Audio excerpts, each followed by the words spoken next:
Woo, this is sad. Here you have someone pretending to be a tough guy turn out to be just a second banana for Joy Behar, the poster child for Trump derangement. Sadly, Bob is now just another gibbering, enfeebled ninny, surrounded by inept relatives as he frets about how Trump's in power and he's not. See, Trump's rise coincides with De Niro's decline.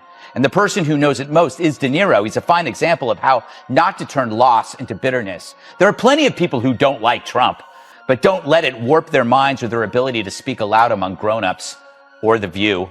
But the Schiffs and De Niros of the world are emotionally damaged by politics to a point where they can't even assess their own emotion. Picture this. A Hollywood legend with more than 70 years in the spotlight walks into a heated public debate, believing he is still the strongest voice in the room.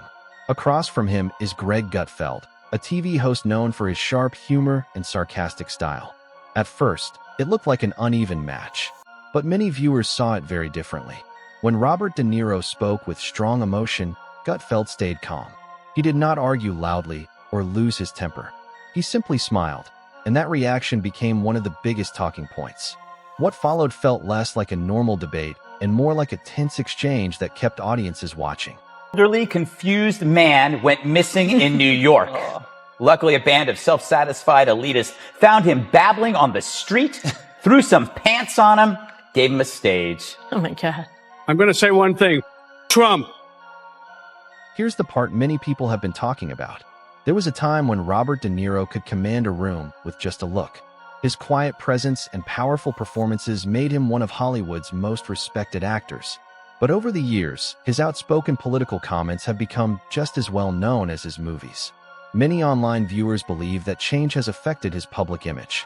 They argue that when a legendary actor becomes known more for public debates than for mystery and screen presence, that sense of mystique is difficult to regain. Robert De Niro graced the knitting circle in hell known as The View, where he tried to link random thoughts into a sentence. Joy was there to wind him up, since he's played some of the most unredeemable characters. You have played some of the most really unredeemable characters. Travis Bickle. Travis Bickle was a psychopathic taxi driver. Jake LaMotta, who used to beat his wife, and he was in The Raging Bull. Is Trump worse than they are? To me. Then came Greg Gutfeld, a late-night TV host known for his sharp humor and sarcasm. Many people did not expect him to become such a strong voice in the discussion. Instead of raising his voice or getting angry, he stayed calm and relied on well-timed jokes and quick remarks.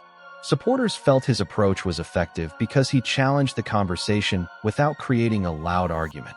To many viewers, it felt less like a heated debate and more like a careful, steady exchange that changed the tone one comment at a time. Being an actor is tough. For how does one handle real life without a script? Not equipped to think analytically, you're left powerless when observing your own predictions about life turn out wrong. It's not supposed to be this way, De Niro thinks. Only the cool guys get to win. Sorry, Bob. That's only in the movies, but at least you'll always have joy. But the criticism did not stop there. Some people began pointing out what they saw as a gap between Robert De Niro's public message and his wealthy lifestyle. They questioned whether someone living in luxury could truly speak for the struggles of everyday Americans.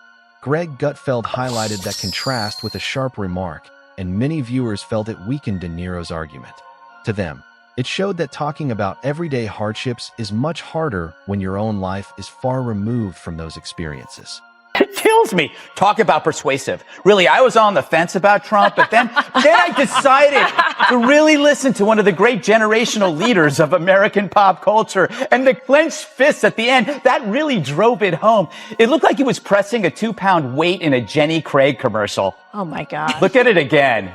It's so cute. It's like he found out the restaurant serves Jell-O, or that he won a $10 scratch off, or he scored a cameo in Jersey Shore, or he had his first #2 in a week. Then came the moment many people talked about online. Greg Gutfeld used a sharp comparison that made some viewers see Robert De Niro in a different way. Instead of seeing a Hollywood legend, they saw a wealthy actor with strong political opinions. Many felt De Niro's own words made that contrast even more noticeable. Supporters of Gutfeld argued that his sarcasm worked because it let the audience draw their own conclusions without needing a loud confrontation. Poor Bob. You know, he's like a star whose girlfriend dumps him for a bigger star. A bigger star who's in the White House while you're in Dirty Grandpa? Oh, man. So now the resistance is reduced to applauding tantrums. Who knew De Niro's lasting role would be irrelevant gas bag pleasing irrelevant peers? And he's doing this as Trump organizes a summit. Not a war, a summit.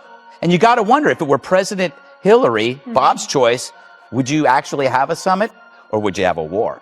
But forget deeds. What matters is adulation received from an emotional display before a packed sea of millionaire lemmings. So who cares that Trump meets with North Korea? It's no meet the parents. Right, Travis? What stood out to many viewers was that Greg Gutfeld never raised his voice. He stayed calm, avoided dramatic reactions, and relied on humor instead. Supporters said that approach made his point seem stronger because he did not need to shout to get attention. Many online users felt Robert De Niro became the focus of the jokes rather than the debate itself, and clips from the exchange quickly spread across social media. Niro clearly has thought about this, more so than his career. His choice of roles is now down to cinnamon and lobster. He was then asked about the Trump kids. At least he doesn't want my kids to take this the wrong way. I don't want my kids to take this the wrong way, but if my kids did what these kids did, I wouldn't want to be related to them. I would disown them. Many viewers also pointed out what they saw as an irony. Robert De Niro built his career by playing many different characters, yet some felt he now spoke with the certainty of someone expecting others to follow his personal views. Greg Gutfeld did not directly attack that idea. Instead, he used subtle humor and let the contrast speak for itself. Supporters believe that approach made people look at De Niro's public speeches in a different way and question the difference between his famous roles and his real-life opinions. What a sad end for a great actor. He went from Raging Bull to this. You know, De Niro kind of represents Hollywood in the sense that they realize that they're losing influence with the public, and that's what's generating the emotional response. They've never felt less important. Then the conversation seemed to take another turn. For many viewers, it no longer felt like a simple debate. They believed Robert De Niro's emotional reactions became less effective, while Greg Gutfeld's calm sarcasm continued to shape the discussion. Instead of relying on one dramatic moment, Gutfeld used a series of small, sharp comments that many supporters felt challenged De Niro's public image. As clips spread online, some viewers said they had been waiting for someone to question a Hollywood legend in that way. Gets you. Let's go to, I think he was in Canada, Toronto, opening a restaurant or doing something. And this is what he had to say.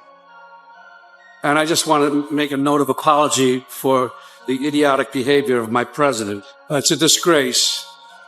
And I apologize to Justin Trudeau, and the other people at the G7. It's disgusting. You know, I actually feel bad for him because I think he's one of those people that has never but emotionally recovered from 2016. This is a guy who's got serious Trump disorder. What surprised many people was the audience's reaction. They were not angry, and they were not wildly cheering. Instead, many seemed entertained and quietly amused. Some viewers felt it was surprising to see a man who once commanded so much respect become the subject of jokes. Supporters of Greg Gutfeld believed he stood out because he stayed calm and sounded genuine instead of relying on loud arguments. They argued that, in today's world, many people value authenticity more than dramatic performances. I find that he's smartest when they drop his audio. But, you know, it's kind of sad because you can see, like, people who are stuck in some kind of, I don't know, derangement, they can't see it themselves. And they're not surrounded by people telling them that they have a problem. And they lack self-awareness because everybody either tells them they're wonderful or wants to sell them cocaine. So he has no clue what he's doing. And he's upset over the emotional nature. His anger is emotional about Trump. It's nothing practical. Then the conversation became about something bigger. Many people felt it was no longer about age or a famous actor facing a TV commentator. Instead, it showed how public attention has changed. Today, many believe that fame alone is no longer enough to keep people's attention. Viewers want ideas that interest them, not just a famous name. Some online users felt Robert De Niro still had the spotlight, but struggled to connect with the audience, while Greg Gutfeld's calm humor drew more attention. Many were left wondering how a TV host with a simple smile seemed to outshine an Oscar-winning actor. He used to sell his movies on Leno and Letterman, and it was like watching a WNBA game. You just were just bored to death. All of a sudden, Trump became president, and he started saying things, I want to punch the president in the face. You know, he's a crooked piece of... And then all of a sudden, De Niro became interesting during his media tours. And that's the only way now he can get publicity for his film, is by cursing and... In the end, many viewers felt Greg Gutfeld did not need to celebrate or boast. He simply moved on, while the moment continued to spread online. Supporters believed his calm humor and good timing made a bigger impact than loud arguments. To them, the exchange became a reminder that quick thinking and wit can be more powerful than anger. They felt Robert De Niro entered the discussion as a Hollywood legend, but left with many people talking about the debate instead of his reputation. In the eyes of Gutfeld's supporters, that night, calm confidence won.